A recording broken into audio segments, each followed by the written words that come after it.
যদি শহীদ হয়ে যায় এই আন্দোলন আপনাকেই কন্টিনিউ করতে হবে। আপনি যথাসম্ভব চেষ্টা করবেন একটু ক্যামেরার পিছনে থাকতে, একটু আড়ালে থাকতে, মানুষ যদি বুঝতে না পারে আপনি আমার ভাই। ওসমান হাদি যতদিন বেঁচে ছিলেন, যারা আমাদের ইনকিলাব মঞ্চের কর্মী ছিলেন, এখানে অনেক ভাইরা আছেন যারা আমাদেরকে চিনতেন। প্রত্যেকটা আন্দোলন, সংগ্রাম, মিছিল, মিটিংয়ে আমি তার সাথেই ছিলাম, কিন্তু কখনো সামনে আসার প্রয়োজন মনে করি নাই। কিন্তু আজকে আমার ভাই শহীদ হওয়ার কারণে তার বিচারের দাবি নিয়ে আপনাদের সামনে আমাকে হাজির হতে হয়েছে। প্রিয় ভাইরা আমার, ওসমান হাদির চিন্তা চেতনা, চিন্তা শক্তি সারা বাংলাদেশে মানুষের কাছে পৌঁছে দেওয়ার একমাত্র মাধ্যম হতে পারে আজকে যারা এখানে উপস্থিত হয়েছেন। প্রত্যেকটা ক্যাম্পাসের প্রতিনিধি আছেন, প্রত্যেকটা জেলা উপজেলার প্রতিনিধি আছেন। আপনারা আমাকে বলেন, ওসমান হাদির আদর্শকে আপনারা বাংলাদেশের ৫৬,০০০ বর্গ মাইলে পৌঁছে দিবেন।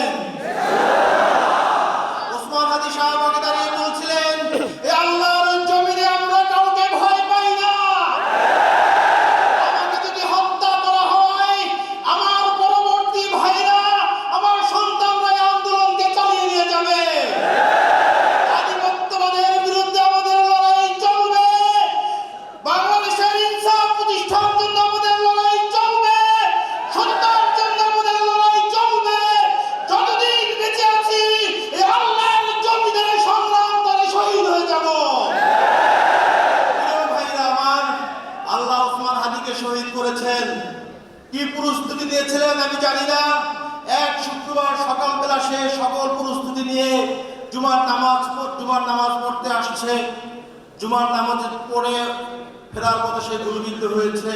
পরবর্তী শুক্রবার রাতে সে শাহাদাত বরণ করেছে সিঙ্গাপুরে। ঘটনার ২ সপ্তাহ আগ থেকে খুনি আমাদের সাথে সাথে ঘুরে। আমরা কোনোভাবেই বুঝতে পারছিলাম না যে খুনি আমাদের খুব কাছ থেকে এত পরিকল্পিত রেকি করছিল ওসমানকে খুন করার জন্য। সে একাধিকবার অ্যাটেম্প নেওয়ার পরও সে ব্যর্থ হয়েছে। আমরা পরবর্তীতে ভিডিওগুলো দেখেছি।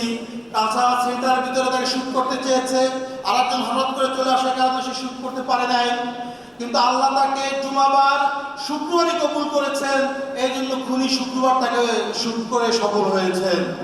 প্রিয় ভাইরা আমার, আমি আর কাঁদতে চাই না। পরিবারের দিকে তাকিয়ে আমার ছোট বোন ভাইদের আহাজারি আর দেখতে চাই না। আমি আপনাদের কাছে একটাই দাবি জানাতে চাই, ২-৩টা ইস্যুকে সামনে রেখে এই দাবি যদি আপনারা বাস্তবায়ন করতে না পারেন, এই বাংলাদেশের স্বাধীনতা সার্বভৌমত্ব আছে বলে আমরা মনে করি না।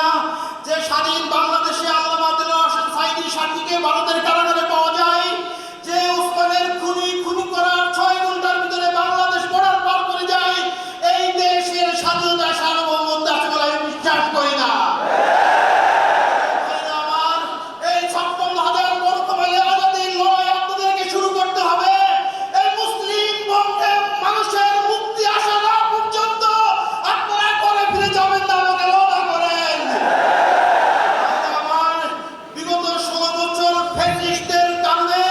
মানুষের বাক স্বাধীনতা নষ্ট হয়েছে, মানুষের মৌলিক অধিকার নষ্ট হয়েছে, মানুষের জীবনের কোনো নিরাপত্তা নাই।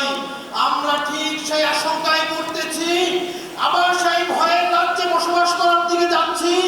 আমাদেরকে মানুষ ভয় দেখাচ্ছে, সামনে নির্বাচন, তোমরা এই খুনের দাবি তুলিও না, এদেশে আবার কোন সরকার ক্ষমতায় আসবে, তারা তোমাদেরকে কথা বলতে দিবে না।